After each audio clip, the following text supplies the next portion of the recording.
The nut seller. So the first time I brought him by my place, right?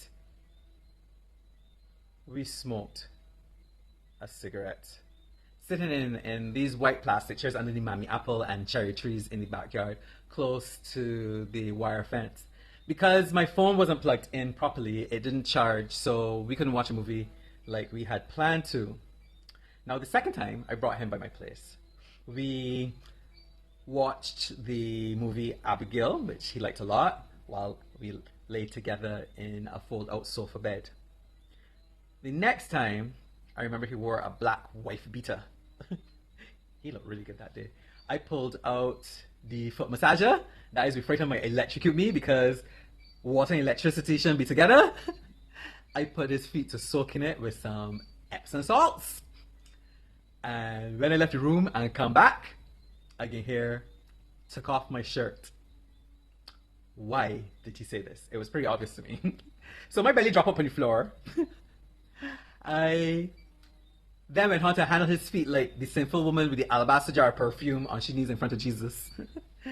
Then I scrubbed them heels like wills and deeds, drying them with my plushest towel.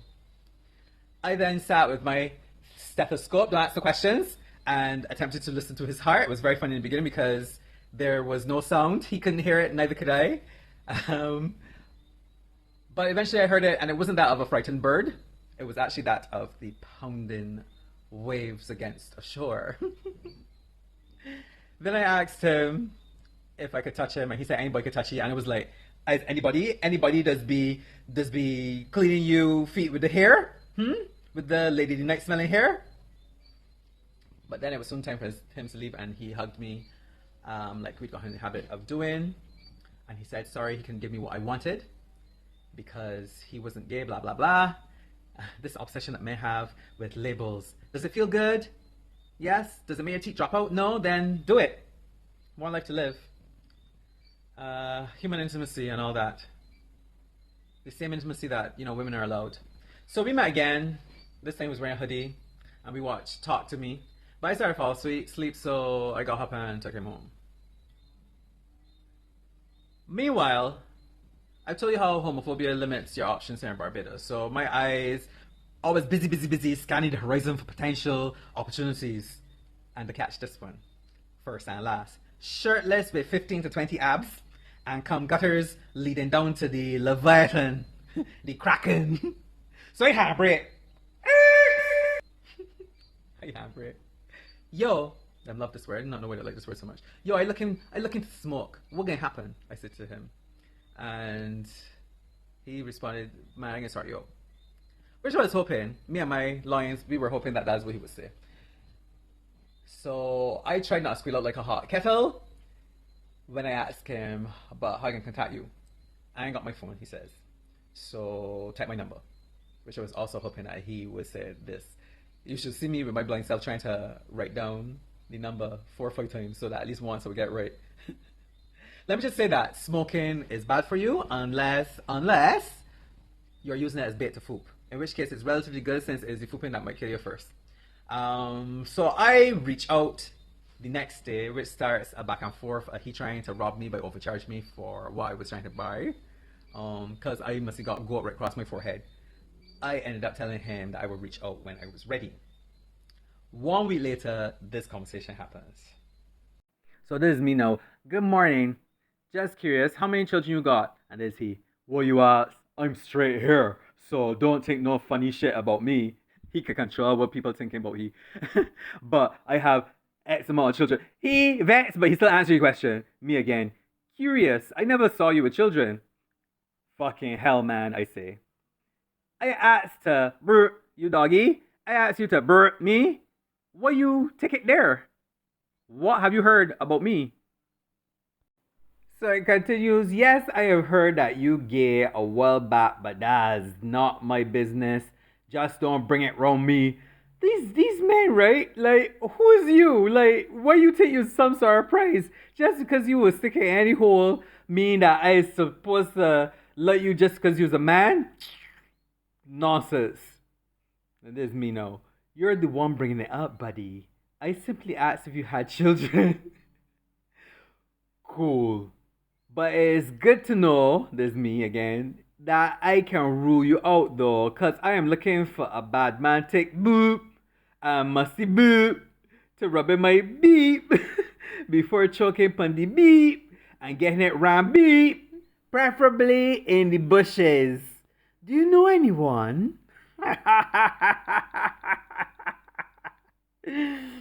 First and last response, nope. And there's me. Too bad. First and last. That's life. Sometimes your cup is empty and there's no one to fill it. So either you sit with the thirst or keep searching to quench it. And he responds finally, K. Then there's no contact until 3 weeks later when I ask advice about getting a wee whacker. He tell me what I need to know, and I said thanks, and he responded YH. The nutseller continued. The next time we saw each other, he wore a white wife beater and knee-length turquoise pants. We watched the movie Nobody with that guy from Better Call Saul and Breaking Bad. I put a charcoal face mask on him with my fingers while he played his video game. He asked if he could, which I liked because it was the correct way to behave in recognition of my superior position in our relationship. I then asked if he wanted a massage, knowing full well that massages are the gateway drug to pooping. So let me set the scene. A green bulb is overhead, casting like a dull, hypnotic glow. There's a fan humming. The sheets have a print of an unnecessarily large yellow flower.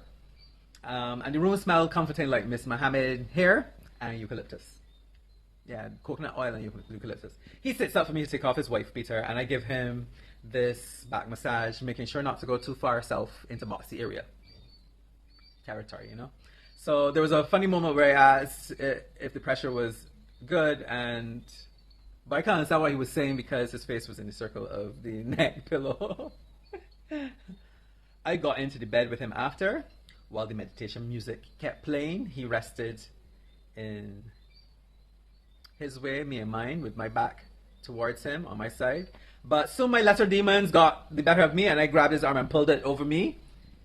Then, like 10 seconds later, he asked me where his wallet was, and I took it from under the pillow where I put it after it dropped out during the massage. And he pulls out sheaves. What are you doing? I was, like, surprised. And he says, you're doing things that turning me on. And in tutus, pants, and behind the one-eyed snake jump out. And he roll on the two sheaves, talking some foolishness about E. coli. Now, I was generally caught off guard because every 2 seconds, without due cause, he was announcing that he ain't gay. Which ain't to say I was so naive as to believe he. But he said it so often that I thought that he wouldn't act on it. So I tell he I wasn't prepared to fool. But that if he did want to gruck, you know, gruck, I would warm my throat with some lukewarm okra water. But he asked me to sit on it, like Mark 16, 17, 18 says that the believers will be able to hold snakes with their hands, not with the boxies. And this right after I tell him that I was not prepared to sin thus. Anyway, it became a microphone used as a laryngoscope. And when it wasn't that, it was a bicycle pump. And he edged closer to the edge, and then he fell over, but he didn't scream when he was falling, which was disappointing. Generally, he just laid there with his hands clasped behind his head like he just solved the fucking climate crisis. Which is this thing with down low men.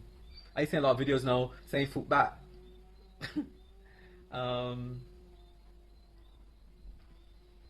So anyway, I got undressed and got into bed with him. I thought it would be too hot, which I voiced, but he disagreed.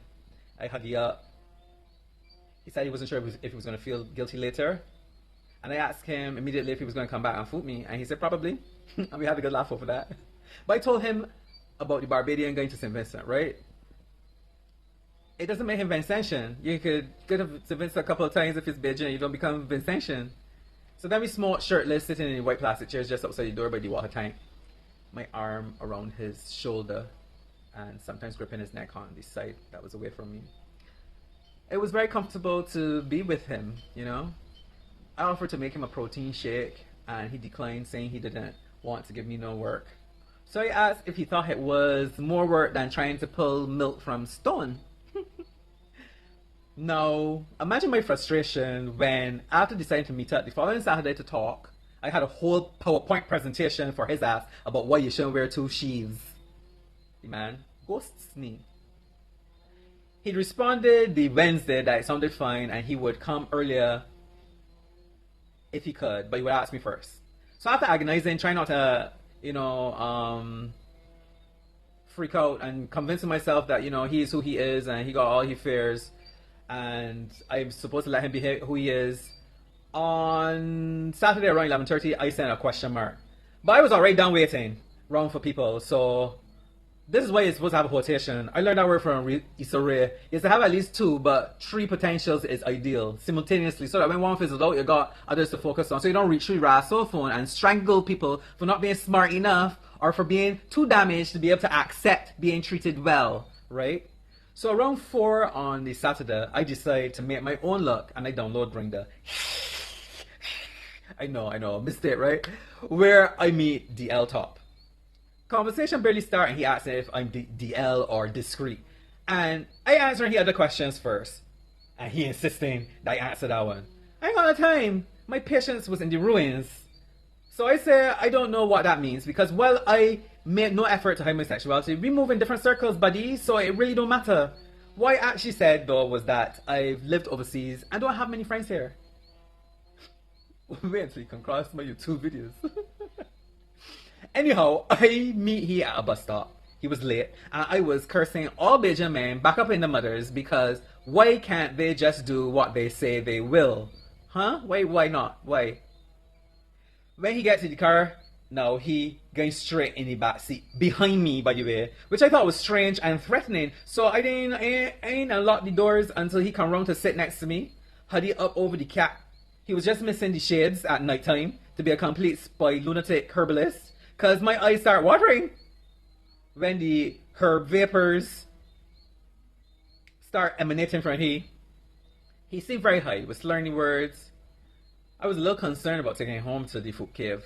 However, after a few minutes, his vibe was less threatening. Plus, he had asked me on the app if I smoke, and that would have been an advanced move to disarm if he was in fact a murder fupa.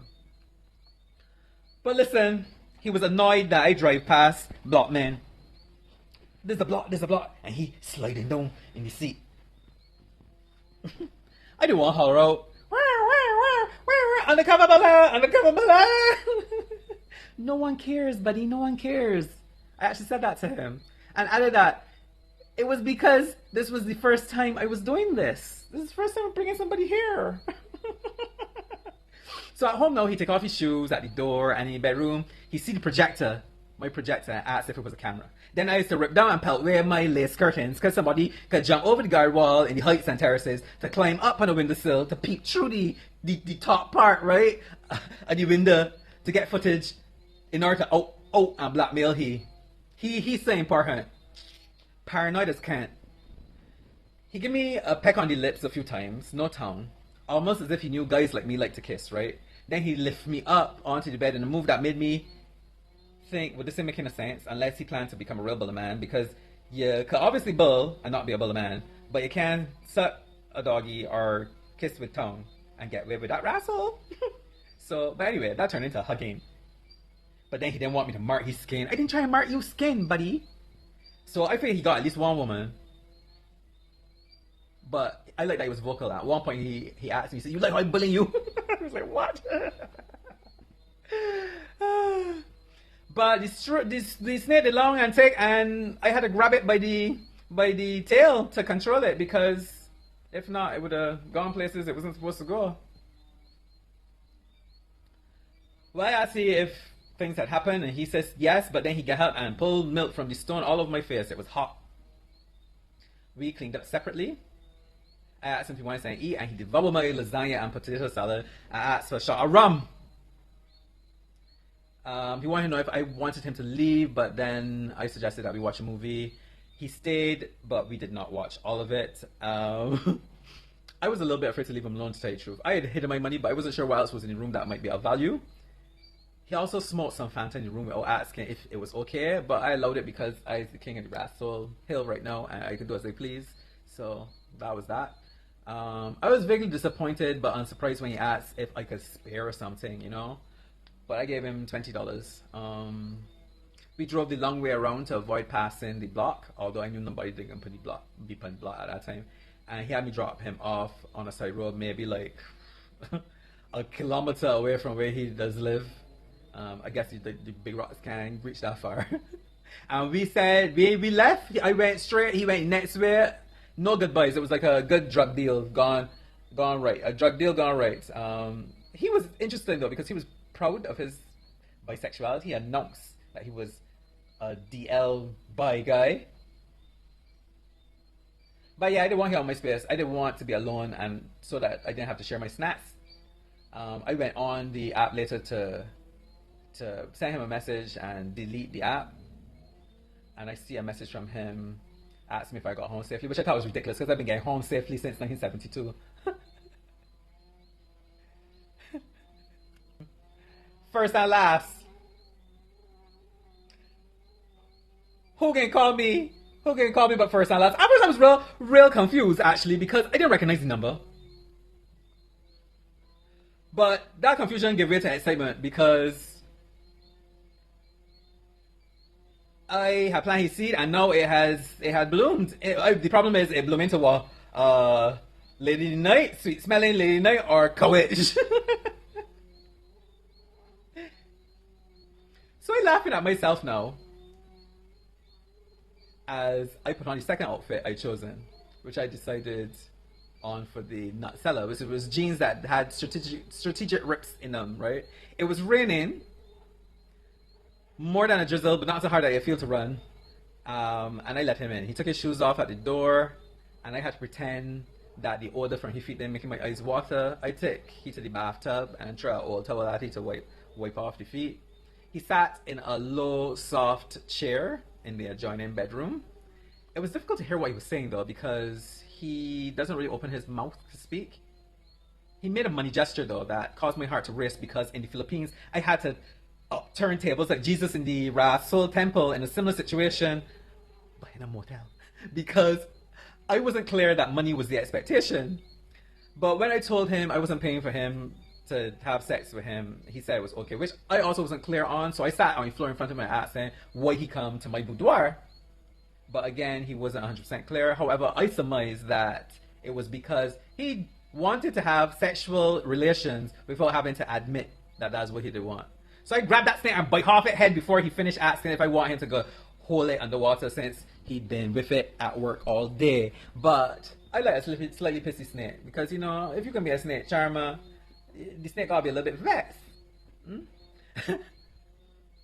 This one had a weighty girth with a small hood and a tapering head.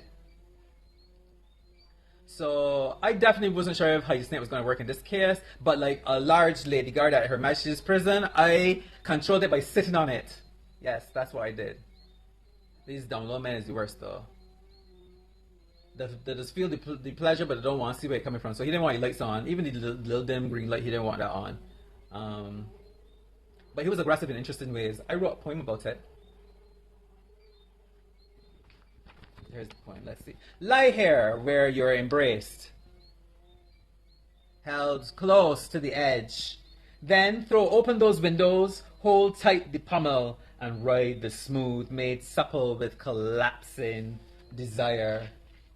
Split, then mend the air that unites and separates dream and grimscapes. To the serenade of slapping skins, restraining the release as you command your servant.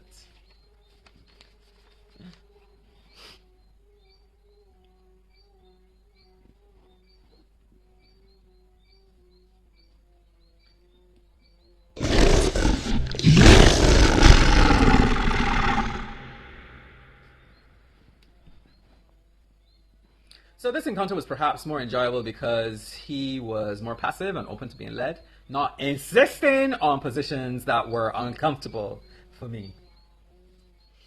in the sit on the snake position, he said, "Just don't jobby on me," which made me laugh because this was his particular expectation. Why are you doing this if this is what you think might happen? Lord help us all. So he fell over the edge, his eyes closed, like he was in that episode of Black Mirror where you can watch your memories.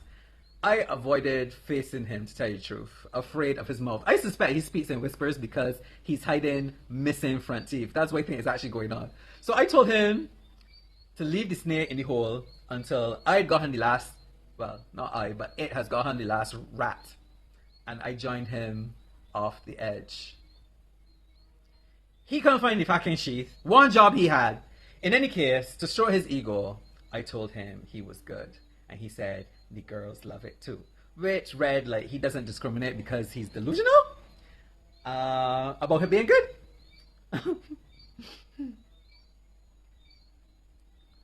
So, but at one point I asked him, where is you feeding the snake? That guy is so big. And he freaked out a little bit, maybe because he has a reputation for having a big one. And if I were to say to somebody, they might make a connection. Anyhow, I lay out his clothes on the bed as he was in the bathroom with the shower head. And there was a moment of easy conversation. I reassured him that nothing would change. We wouldn't speak to each other when we saw each other, as usual, since he wasn't one of the people that I used to really speak with. And I rarely return to this place where I used to live. I pull off the sheets and spotted the light all underneath the bed, trying to find the sheath, wondering if this shed snake skin would come out on its own. And I was also thinking about the embarrassment of going to a professional about this, but I eventually found out exactly where he had pushed it. So 2 weeks later, I was horny and texted a horny message to him, written as if I were a woman, because although I'd gathered that he wasn't with anyone, I figured if anyone were to see his messages, it'd be better to find out he was fucking a woman. His response: "Not on that, so get it out your head." He rob his boat trying to get things out of people's head. You can't even get things out of your own head. "Don't message me about nothing, so no more is a first and last." Alright, first and last. So this is my response: "Whatever, dude. Remember you approached me. I had to remind you, right? Because he getting on like I harassing he. He's the boy that tell me that he ain't a blah and don't bring the talk to he. And then he can call me up one night telling me that he bout it. Anyway. So he respond, I off that straight, which I don't understand what language they're speaking. I know what this means. Don't F around. So this mean no. Off of what exactly? Having a pleasurable time? Whatever. I sent that message a week ago. That's another thing. I just sent the message a week ago. All you had to do was not respond instead of messaging me at 12:30 a.m. talking can't. And there's he know. I serious. My kids does have my phone. And I said, dude, I won't message you again. And he says, I'm out. And I'm like, good. Can you hear that? Can you hear the kite buzzing? So it ends with a thumbs up from him to my saying I won't message him again, which I have no intention of doing, although I know he can end up messaging me at some point. I mean, why not just block me, dude? Why not just block me? I was a little bit sad that I had approached it with anger, though, but I was a little frustrated. That was a frustrating time for me. Because when I reread it with a different voice, it sounds reasonable. Plus, I suffer from limerence, which is just a highfalutin way to say I imagine potential partners to be what I want, and I become infatuated with that. But because of that, I organized another hookup. This time, he was a lot more relaxed. It was, again, with DL top. But a lot more relaxed seemed to me a lot more turbo, because he was a whole lot more self-indulgent. This thing where you communicate what it is you don't like, and the perpetrator goes ahead and does it anyway. Because somehow in his head, all he has to do is show up with a big snake. So he ticked all the boxes for bad sex in my video, Barbadian men, bad in bed. No foreplay, no attempt with lube, and an insistence at pleasure at my expense. I had the gall, right, to pull my hand to show me what you're doing to he again. Because round 1 wasn't bad enough. I supposed to want a round 2, a turbo sex. In conclusion, well, actually, we walked around naked, which was nice. But then he talking about how he will rent out all the rooms and he will make wine out of the mangas and seeing me really as an opportunity to exploit, right? Although he can't make an effort past yo, so I made sure that that was the end of that. Anyhow, postmortem. Much of my storytelling around this has been humorous, but I recently had an epiphany. Most DL men are like these men. Realizing that has helped ease my limerence. On a rational level, I know I deserve more. I deserve to be treated with more care and respect. But part of me doubts, I think, whether that's possible in Barbados, where social pressure to conform creates a kind of homogeny. Like everybody's behaving in the same ways, and it makes me feel like I have to compromise. If I just want to have sex, it might work with someone more passive and teachable, like first and last, you know. But they'd have to be really physically attractive for me to put up with that starfish hands behind the head behavior, because, and that's problematic because the attractive ones are usually entitled because everything comes easily. Ultimately, I want to wait for someone who values me, who wants to build something real, and who treats me gently, not someone who uses me for their own pleasure. Still, I don't know how long that resolve will hold, because loneliness and desperation can wear you down in places like Barbados. So we'll see. But I had this one, and I was like, should I tell you the story? It felt a bit rushed because I'd already done the last video, which is supposed to be posted tomorrow. But I said, let me rush and do this video because I think it is interesting to see that homophobia does not stop people from being gay. It just makes gay and bisexual men hide. Yeah. So let's create an environment in which people feel free to say who they are so that we can make informed decisions. All right?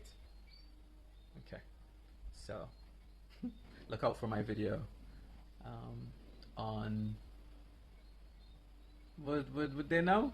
Thursday. Yep, on Thursday night at 7. All right? Love you guys. Bye.